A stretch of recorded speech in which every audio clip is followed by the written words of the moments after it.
మన ఆరాధనకు సహాయకంగా యోబు గ్రంథం 33వ అధ్యాయం.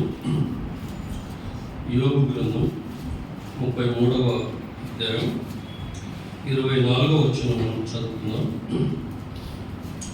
దేవుడు వాని యందు కరుణ చూపి పాతాళంలోనికి దిగి వెళ్లకుండా వానిని విడిపించును, ప్రాయశ్చిత్తము నాకు దొరికినని సెలవిచ్చును.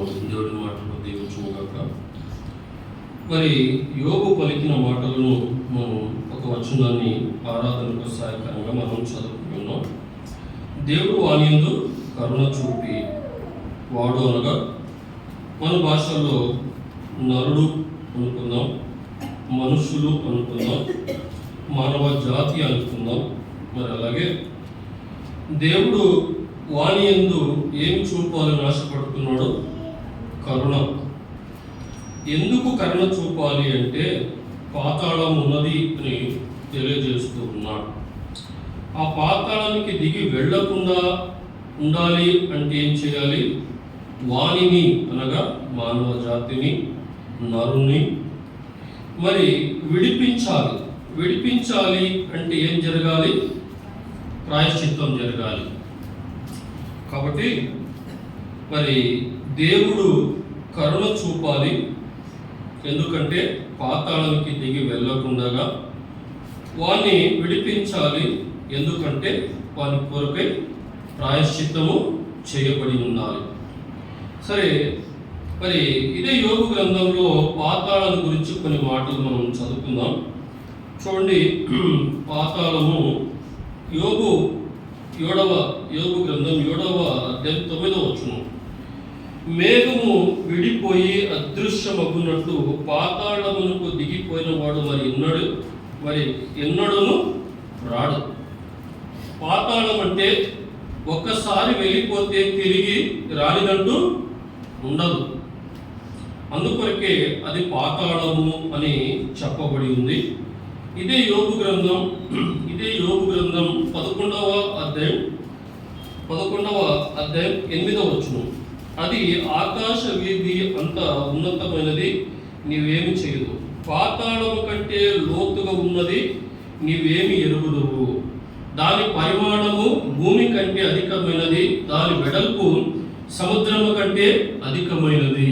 కాబట్టి ఇది పాతాళము అనేది ఇది ఒక ప్రత్యేకమైన స్థలము అనేది ఇక్కడ తెలుపబడుతున్నది. ఎందుకంటే పాతాళము అనేది ఎలాంటి ప్రదేశం అంటే ఇది లోతైన ప్రదేశం. మరి కొన్ని మూల భాషలు మనం చూస్తే బాటమ్లెస్ పిట్ అంటే నిలబడడానికి అక్కడ భూమి ఉండదు. ఇంకా అది పాతాళము, అక్కడ మరి అది లోయ అని చెప్పబడింది. చూడండి, 9వ వచనంలో దాని పరిమాణము భూమి కంటే అధికమైనది. అంటే మన భూమి కంటే పాతాళము చాలా పెద్దది. దాని వెడల్పు సముద్రము కంటే అధికమైనది అని పాతాళము గురించి కొన్ని మాటలు ఇక్కడ చెప్పబడ్డాయి.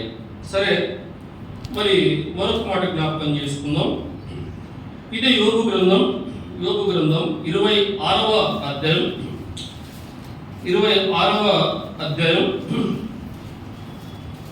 ఈ మాటలన్నీ అలాగే గుర్తుపెట్టుకోవాలి. 5వ వచనం, 26వ అధ్యాయం 5వ వచనం ఏమంటుందో, జలముల క్రిందను వాటి నివాసముల క్రిందను ఉండు పేత్రాలు విలవిలలాడుదురు, ఆయన దృష్టికి పాతాళము తెరవబడి ఉన్నది. కాబట్టి పాతాళములో అది విస్తరణ ఎలాంటిదో చూసాము, అది ఒక లోతైనదని మనం చూస్తూ ఉన్నాం. మరి పాతాళంలో ఏముంటుంది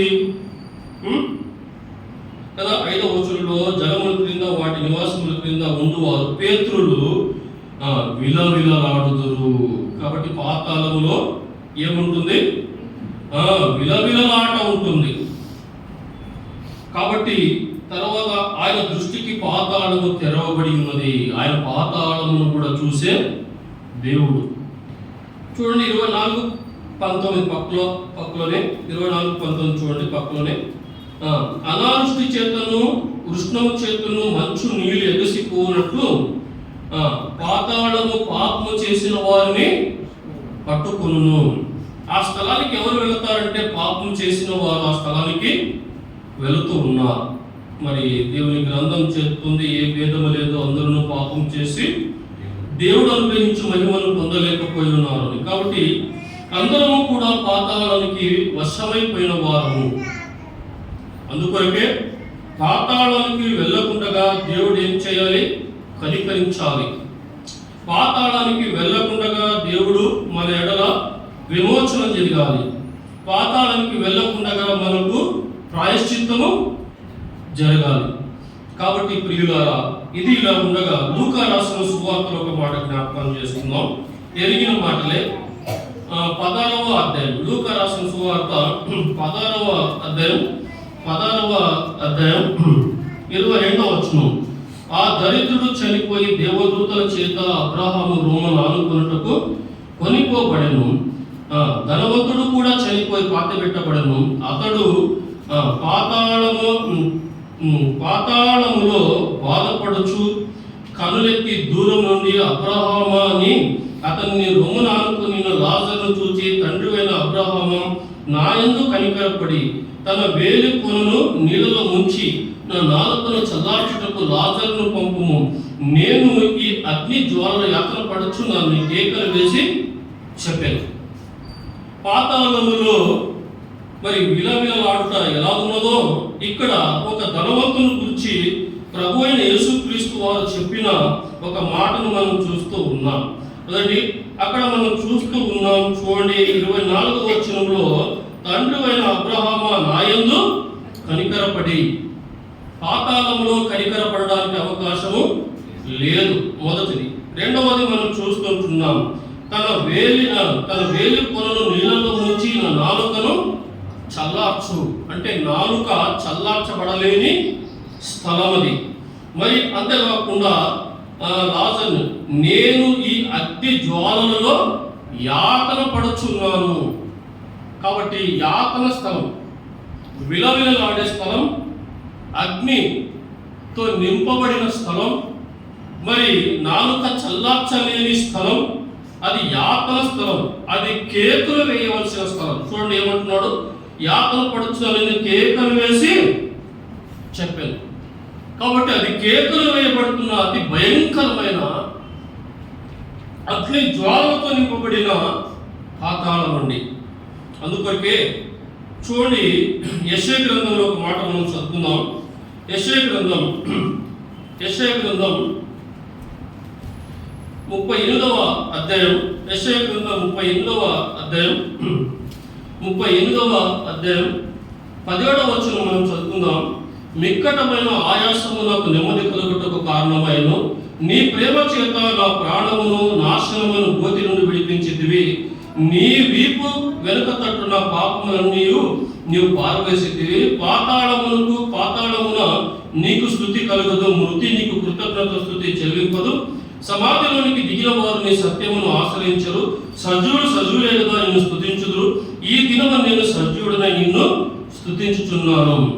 కాబట్టి ప్రియులారా, మరి ఇక్కడ మనం చూస్తూ ఉంటున్నాం, హిజ్కియా ఆయన మరణకరమైన రోగంలో నుండి విడిపింపబడిన తర్వాత దేవుని స్తుతిస్తూ అంటున్నాడు. ఏమంటే 18వ వచనంలో, పాతాళములో నీకు స్తుతి కలగదు. పాతాళంలో దేవుని స్తుతించేవారు ఎవరూ లేరు. ఎందుకంటే అరుపులతో, కేకలతో, మంటలతో విలవిలలాడుతున్న దృశ్యాలవి. అందుకొరకే ఏమంటున్నాడు, మృతి నీకు కృతజ్ఞత స్తుతి చెల్లింపదు. సమాధిలోనికి దిగిన వారు నీ సత్యమును ఆశ్రయించరు. కాబట్టి సజీవులే కదా నిన్ను స్తుతించెదరు. కాబట్టి ప్రియులారా, అందుకొరకే అలాంటి పాతాళములో నుండి మనల్ని విడిపించాలి అంటే మనకు కావాల్సింది ఏమిటి? ప్రాయశ్చిత్తం. ప్రాయశ్చిత్తం జరగాలి. చూడండి, కీర్తన గ్రంథంలో ఒక మాట మనం జ్ఞాపకం చేసుకుందాం. 49వ కీర్తన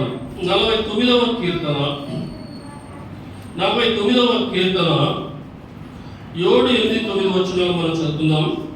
ఎవడును ఏ విధము చేతులను తన సహోదరుని విమోచింపలేడు. వాడు కుళ్ళు చూడక నిత్యం బ్రతుకున్నట్లు వాని నిమిత్తము దేవుని సన్నిధిని ప్రాయశ్చిత్తం చేయగలవాడు ఎవడును లేడు. వారి ప్రాణ విమోచన ధనము బహు గొప్పది, అది ఎన్నటికి తీరగా అట్లుండవలసినదే. ఎందుకు అంటే అక్కడ ప్రాయశ్చిత్తం జరగాలి. ప్రాయశ్చిత్తం జరగాలంటే ఏం చేయాలి చూడండి, అక్కడ అంటున్నాడు, వాడు కుళ్ళు చూడక నిత్యం బ్రతుకున్నట్లు వాని నిమిత్తము దేవుని సన్నిధిని ప్రాయశ్చిత్తం చేయగలవాడు భూలోకములో కూడా ఎవరు లేరండి. పరలోకములు అంటే ప్రభు తప్పనిచ్చి ఏ దూత కూడా లేదు, ఏ నరుడు కూడా లేడు. అందుకొరకే వారి నిమిత్తం ప్రాయశ్చిత్తం చేయాలి అంటే ఏం చేయాలి? ఎందుకు అంటే 9వ వచనంలో వారి ప్రాణ విమోచన ధనము అది బహు గొప్పది. ఆ ధనము చాలా గొప్పది, అది తీర్చాలి. ఒక్కొక్క మనిషికి ఇంత అని వెల, అది తీర్చలేని వెల. ఆ ధనం గొప్పది. అందుకొరకే కరుణించిన నాదుడు ఎవరు లేదు. అందుకొరకే చూడండి ఏమంటున్నాడు 7వ వచనంలో, ఎవడను ఏ విధము చేయగలరు. ఉప్పు తిప్పులు పెట్టినా, ఎన్ని తిప్పులు పెట్టుకున్నా కానీ ఎవరు కూడా మానవ జాతిని విడిపించలేడు, విమోచించలేడు. ఏ సహోదరుడు కూడా విమోచించలేడు. ఆ పాతాళ వశము కాకుండా వాడు కుళ్ళు చూడకుండా నిత్యము బ్రతకాలి అంటే ఏం జరగాలి? ఏం జరగాలి? ఎన్నో వచ్చిన వాడు కుళ్ళు చూడక నిత్యం బ్రతుకున్నట్లు వాళ్ళ నిమిత్తము ఎక్కడ జరగాలి? ప్రాయశ్చిత్తం జరగాలి. అది ఎక్కడ జరగాలి అంటే దేవుని సన్నిధిలో జరగాలి. లేవీకాండం చూడండి, లేవీకాండంలో ఒక మాట జ్ఞాపకం చేసుకుందాం. లేవీకాండం మొదటి అధ్యాయం, లేవీకాండం మొదటి అధ్యాయం 4వ వచనం చూడండి. అతడు దహన బలిగా అర్పించు పశువు తల మీద తన చెయ్యి ఉంచవలను, అతని నిమిత్తము ప్రాయశ్చిత్తము కలుగునట్లు అది అతని పక్షముగా అంగీకరింపబడును. కాబట్టి అంటే యెహోవా సన్నిధిలో ప్రాయశ్చిత్తము జరగాలి. 5వ వచనం చూడండి. అతడు యెహోవా సన్నిధిని ఆ కోడె దూడను వధించిన తర్వాత యాజకులైన అహరోను కుమారులు దాన్ని రక్తమును తెచ్చి ప్రత్యక్షపు గుడారము ఎదుటను బలిపీఠము చుట్టూను ఆ రక్తమును ప్రోక్షించవలెను. దేవుని సన్నిధిలో ప్రాయశ్చిత్తము జరగాలి అంటే ఒక బలి కావాలి కదండి. ఆ బలి ఎలాంటిది అయి ఉండాలి? 3వ వచనం, అతడు దహన బలిగా రూపముగా అర్పించినది గోవులనదైన ఎడల నిర్దోషమైన మగదానిని తీసుకొని రావలను. తాను యెహోవా సన్నిధిని అంగీకరింపబడినట్లు ప్రత్యక్షపు గుడారం యొక్క ద్వారమునకు దాన్ని తీసుకుని రావలను. కాబట్టి ఆ బలి ఎలా ఉండాలి? అది నిర్దోషమైనదిగా ఉండాలి, దోషం లేనిదిగా ఉండాలి. ఎర్రని పెయ్య, ఒక తెల్ల వెంటికి కూడా మొలకూడదు, దానికి ఒక నల్ల ఎంటి కూడా రాకూడదు. అలాంటి నిర్దోషమైన ఒక పెయ్యను తీసుకురావాలి. దేవుని సన్నిధిని అది బలి కావాలి. అప్పుడు ప్రాయశ్చిత్తము చేయబడుతుంది. చూడండి, ప్రాయశ్చిత్తం ఎందుకంటే మనకి 4వ అధ్యాయం, లేవీకాండం 4వ అధ్యాయం 20వ వచనం చూడండి. అతడు పాప పరిహారార్థ బలియగు కోడెను తీసుకున్నట్లు దీనిని చేయవలను, అట్లు దీన్ని చేయవలను. యాజకుడు వారి నిమిత్తము ప్రాయశ్చిత్తము చేయగా వారికి క్షమాపణ కలుగును. కాబట్టి వారికి క్షమాపణ కలుగును. చూడండి 35వ వచనంలో కూడా అంటున్నాడు ఏమని, మరియు సమాధాన బలి పశు యొక్క క్రొవ్వును తీసుకొని క్రొవ్వింతు తీయవలను. యాజకుడు యెహోవాకు అర్పించు హోమముల రీతిగా బలిపీఠం మీద వాటిని ధూపం వేయను. అతడు చేసిన పాపం విషయమై యాజకుడు అతని నిమిత్తము ప్రాయశ్చిత్తము చేయగా అతనికి క్షమాపణ కలుగును. కాబట్టి ప్రియులారా, దేవుని సన్నిధిలో ప్రాయశ్చిత్తం జరగాలంటే నిర్దోషమైనది ఒక మగది కావాలి. కాబట్టి మన ప్రియ ప్రభువు కూడా నాలో పాపములని మీలో ఎవరు రుజుపరచగలరు?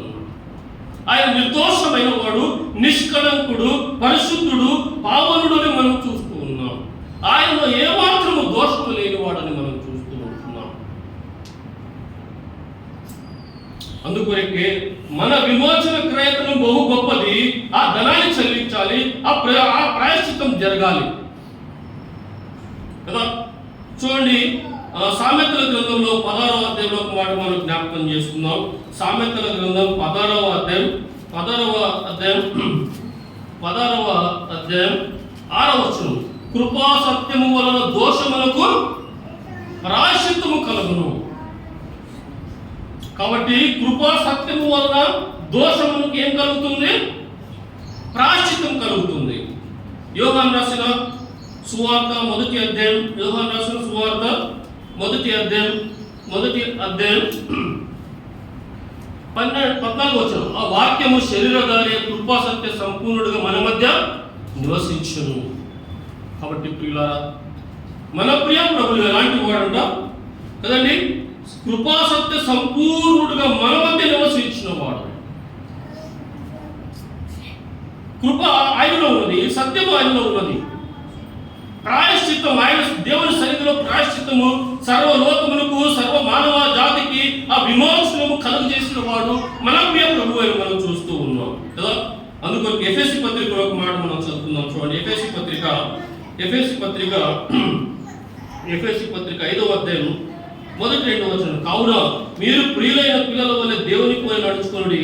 క్రీస్తు మిమ్మును ప్రేమించి పరిమళ వాసనగా ఉండుటకు మన కొరకు తాను దేవునికి అర్పణముగాను బలిగాను అర్పించుకొనను. అలాగని మీరును ప్రేమ కలిగి నడుచుకొనుడి. కాబట్టి ఆ సృష్టికర్త, ఆ తండ్రి తన ప్రియ కుమారుని, ఒకగానొక కుమారుని, సొంత కుమారుని, నిర్దోషమైన కుమారుని, నిష్కళంకమైన కుమారుని కదండి ఆయన ఎలా అర్పించాడు మన కొరకై అంటే ఒక ప్రాశ్చిత్తార్థ బలిగా కదండి దేవుని సన్నిధిలో కృపాసత్య సంపూర్ణుడిగా మన మధ్యకు పంపించి ఒక బలి చేశాడు ఆయన కదండి. వధింపబడే బలి ఎలాగ వధించబడుతుందో ఆ వధకు సిద్ధమైన దేవుని గొర్రె పిల్లగా ఆయన మన కొరకై ఆ కల్వరి శిలువలో ఆయన మన కొరకై అవమాన భరితుడుగా ఆయన నిందను భరించిన వాడిగా కదండి, చంప వెంట్రుకలు పీకబడిన వాడిగా, ఆయన్ని అవమానకరమైన ముండ్ల కిరీట మక్కుడు దారిగా, ఆయన్ని కొరడాలతో కొట్టించి రక్తము కారణంతగా గాయపరచబడిన వాడుగా కదండి, నడవలేని స్థితిలో మోయలేని భారాన్ని మోస్తూ ఆయన ఎత్తైన బొలగ కొండ మీద నిలువ కనుపు అడ్డు కనుపు చేతులలో కాళ్ళలో మేకులు చీల్చబడిన వాడిగా ఆయన బలి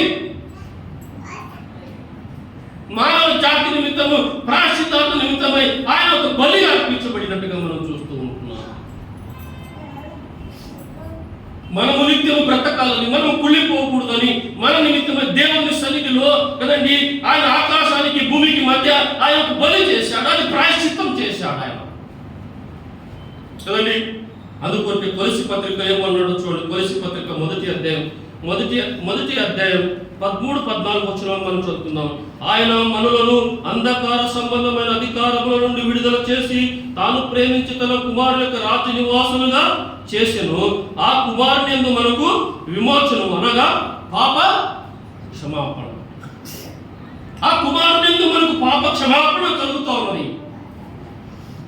ఆ కుమారుడు రాకపోతే, ఆ కుమారుడు బలి కాకపోతే, ఆ కుమారుడు చనిపోకపోతే, ఆ కుమారుడు మరణాన్ని గెలవకపోతే మనకు విమోచన లేదు. అయితే దేవుడు మన కొరకే ఆయన పాపానికి క్షమాపణ అనుగ్రహించాడు. ఒక గొర్రె మన కొరకు వధించబడలేదండి, ఒక కోడెదూడ మన కొరకు వధించబడలేదు. సృష్టికర్తనే మన కొరకే ప్రాశ్చిత్తార్థంగా ఆయనే వధించబడ్డాడు. మన జన్మ కారణానికి కారణభూతులు వధించబడ్డాడు. జీవాధిపతిని మీరు చంపుతీరి అన్నాడు.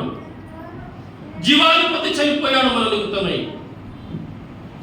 ఆఖరి ఒక మాట చూద్దాం. ఇంకా చాలా మంది కానీ అయితే మరి ఒక మాట చూసుకొని మనము ఆరాధనలోకి వెళ్దాం. కీర్తన 32వ అధ్యాయం మొదటి వచనం. కీర్తన 32వ అధ్యాయం మొదటి వచనం ఏముంది? తన అతిక్రమములకు పరిహారము నొందినవాడు, తన పాపములకు ప్రాశ్చిత్తము నొందినవాడు ధనుడు. ఏరి కోరి మనల్ని ఎన్నుకున్నాడండి ఆయన. ఏరి కోరి మనల్ని ఎన్నుకున్నాడు. నాకు ఇలాంటి వారే కావాలి. నీ నా పాపము నిమిత్తము ఆయన ప్రాశ్చిత్తం చేశాడు. అందుకొరకే కీర్తనకారుడు అంటున్నాడు ఏమని? తన అతిక్రమముల కొరకు పరిహారం పొందినవాడు, తన పాపములకు ప్రాశ్చిత్తము నొందినవాడు ఎవరంట? ధన్యుడు అండి. మనల్ని ధన్యులు చేసిన ప్రభువుని ఏమని జ్ఞాపకం చేసుకుందాం? ఆయన ఎంత స్తుతించినా జ్ఞాపకం చేసుకున్న రుణస్తులని ఆయన దేవుణ్ణి స్తుతించి ఆరాధిస్తాం. దేవుడి మాటలు దీవించుకుందాం.